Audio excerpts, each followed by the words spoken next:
magaalada Hargeysa waxaa soo gaadhay Axmed Cabdikariin Maxamed Axmed Khayr horena uu ahaa fanaan oo la oran jiray Axmed Beef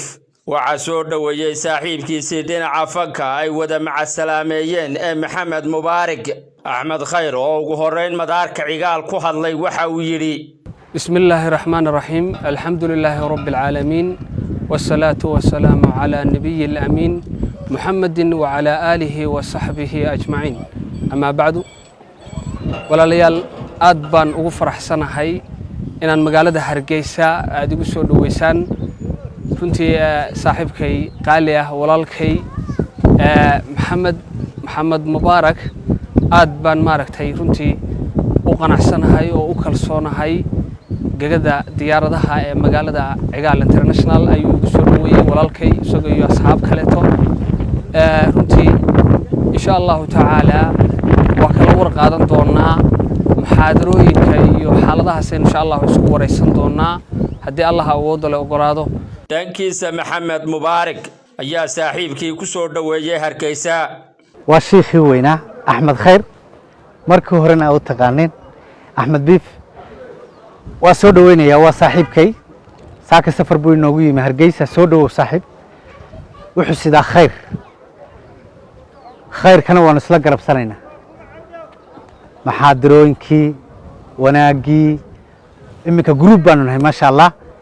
Axmed mar labaad iyo mar saddexaad ba ku soo dhawo Hargeysa ma sha Allah sheekh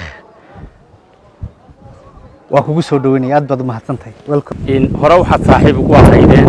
dhinaca fanka hadana weydii kan dhinaceen cibaadada iyo maxaadirooyinka iyo arinta saaxiibku labada markaas wareegtaan dareecankay labadiina ba arintaas idin leedahay dareen aad iyo aad u wanaagsan bay noo leedahay runtii in la isu garabsado khayrka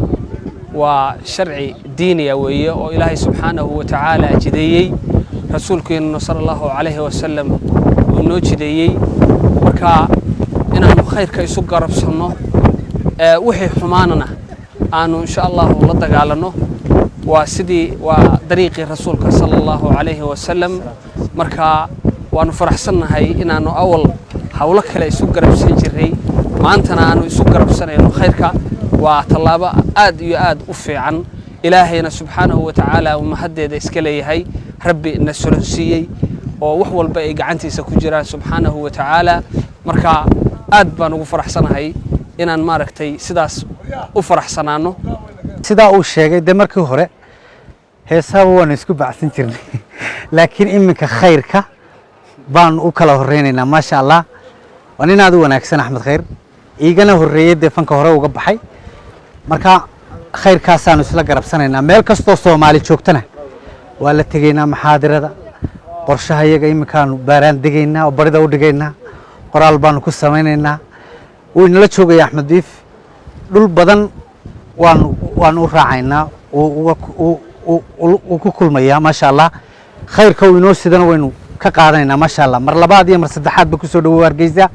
sheekh imka daacibaad hay laanigu barbarad baan Batri Koosaan Maxamuud Television ka sahan